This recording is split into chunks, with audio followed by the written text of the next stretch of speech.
everyone, this is Friedel Hagarejare, and I'm here with my recap and review of High School Musical, the musical, the series, season number 3, episode number 3, which is titled The Woman in the Woods. Now, this particular episode, I wasn't able to actually watch it, and so that I could record my reaction to it. So I was like, you know what, I think I watched it while I was like preparing my breakfast today.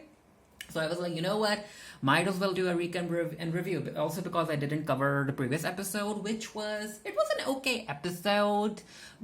We actually got to see EJ. Yeah, he's trying to figure out how to balance the responsibilities that Corbin ended up giving him, because now he's in charge of directing the school play and everything. So he asks one of his friends, Val, to come in to help him with the casting because he doesn't want to be biased when it comes to the people that he knows of.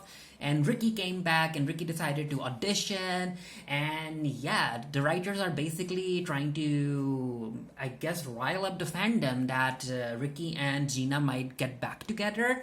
I don't want that. Personally, I don't want that. I really don't want that. Like, Gina and EJ breaking up, I'll be okay with it. But Gina breaking up with EJ because she wants to go back to Ricky, like, don't do that. I don't want to see that drama. Don't do that. Anyway, the previous episode also showed us what Carlos is very into figuring out who Val ended up casting, because Carlos wants to, I think it's clear, I could be wrong, but I think that it's clear that Carlos wants to play Kristoff, and then he goes and he tries to change the casting list, but it turns out that it was all for naught, because, yeah, we'll get to that scene when we get to it. Episode 3 opens up with Gina trying to wake Courtney up, and Courtney is like, yeah, the werewolves. So basically, Gina is trying to tell Courtney that, you know what, you have been cast as Elsa, I've been cast as Anna, we're sisters. So this is the casting list. So Gina is Anna, Courtney is Elsa, Kristoff is Ricky, of course, Jet is Hans, EJ, for some reason, Val decided to cast EJ. EJ is Sven, even though he's also supposed to be directing the play. And Carlos is Olaf. And I'm like, really? Really? I would have actually liked Carlos to be Kristoff, but it is what it is. Also, Ashlyn ended up being part of the ensemble, which, yeah, she isn't going to be, yeah, she's not a fan of that. Yeah, I feel for Carlos. I really wanted to see Carlos play Kristoff, personally. Yeah. Yeah, Ashlyn isn't happy about being part of the ensemble, basically, because, she just ended up playing Belle, the lead, and she really thought that she might have a chance at playing the lead again, but no, she's part of the ensemble, and I'm like, you know what, take it up with Val, Ashlyn, take it up with Val. As far as EJ is concerned, again, put this kid in drag. Someone, do it. So EJ he feels very pressured, because he's like, wait, I'm part of the play, the same play that I'm also supposed to direct in front of Corbin with cameras all around. So we are going to continue seeing EJ trying to handle all of the pressure as the story continues. Good friend Val casts you as Ben. So Maddox comes in, and Maddox is very excited because all of the students are going to go out camping, and she's excited about it. And she also, this is where we find out that Carl is trying to change the casting list last night. That didn't work because apparently they have cameras there, I guess. We have cameras in the stage manager's office? Uh-huh. Nice try, recasting the show. So this is where Maddox tries to tell Ashlyn that she's getting a very different vibe from her. Different in the sense that Ashlyn doesn't feel that she's the type of person that Maddox thinks she is. But I guess in this particular arc, we're going to see Ashlyn coming to realize more of herself, and that she isn't someone that she thought she was previously, which I guess you can chalk that up to character development. I know myself. Yeah, sure you do. So we continue to see Maddox and Ashlyn talk to each other like that, and I'm like, are the writers trying to make these two girlfriends? Like, what's happening here? Sure you don't have any Leo in your big three? Your rising signs are based off of your birth time. I know. Are these two going to be a thing? So in the previous episode, we saw that Maddox was like offering these Twizzlers as some sort of altar, and Ricky finds it, and yeah, the new kid, he finds that too. And then these two talk about how he's a very good singer and yada yada yada. And I'm like, is Ricky going to be bi again? Like, it's High School Musical, the series. I wouldn't be surprised if none of these characters are straight. Maybe except for EJ. Who knows? Yeah, and then these two talk about why this new kid is a good singer. Yeah, Maddox is trying to scare the kids, but yeah, the new kid ends up, he continues to mess things up for her, and then we get to learn more about what kind of relationship these two have. This all happened 20, I mean 15 years ago. And this is the scene where Carlos, yeah, he pulls a prank on he pulls a prank on Courtney, and it made me laugh. It made me laugh. First, then that would make the writer kind of homophobic.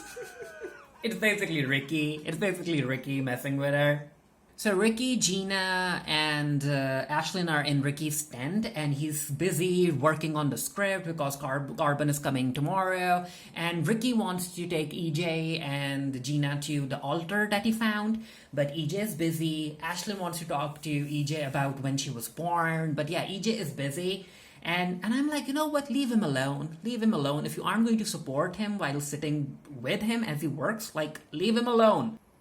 Yeah, Ricky ends up taking Gina's hand and places it on his heart, on his chest, because he wants her to feel his heartbeat. And I'm like, writers, don't do that. Don't do that. Don't break Gina and EJ up because of Ricky. Come on now. Ugh. Chicken? So Ricky and Gina, as they're walking in the woods, they end up hearing Ashlyn sing in the barn, but they don't know that it's Ashlyn, and they're like, wait, is that supposed to be the woman in the woods? Should we go check it out? Yeah, let's go. So basically we get a new song from Ashlyn where I guess she's singing about figuring who she is. And this is where we get to find out what type of relationship Maddox has with the new kid. And it turns out that they're siblings.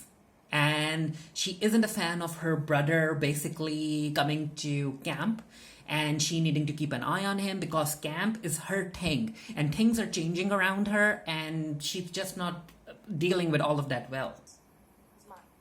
Yeah, Because no matter what it was hers. back at home, and let's be honest. After singing her song, Ashlyn ends up talking with Gina and Ricky, and she talks about how after playing Belle in the previous show, she thought that in this show, being able to perform in front of Corbin would be her next break, but things change. Things don't necessarily work out the way that you initially planned them to, and you know what?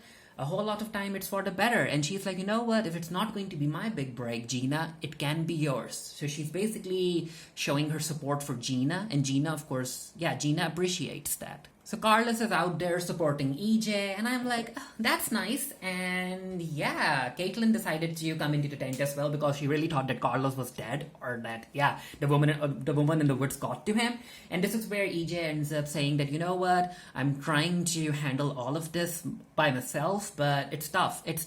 And this is also where he gets to learn that Ricky and Gina are missing as well. And I'm like, EJ doesn't want that. Don't give him more drama to deal with. Yeah, he's coming early. Ricky and Gina are 100% missing. What? The woman in the woods. Ricky and Gina are fine. Aw, EJ. I feel sorry for EJ. Yeah, they're still walking in the same direction. So we keep coming back to the barn. Ashlyn ended up learning more about self in the barn. Gina was talking about how camp was going to change her. And she was looking at the barn, if I remember correctly, in the previous episode. I think it was the first episode. And yeah, after this weird interaction between Gina and Ricky, we again get a shot of the barn. And I'm like, the drama, the relationship drama. Anyway, let me know what you guys thought of the episode down in the comment section below. Do you think that Gina is going to break up with EJ?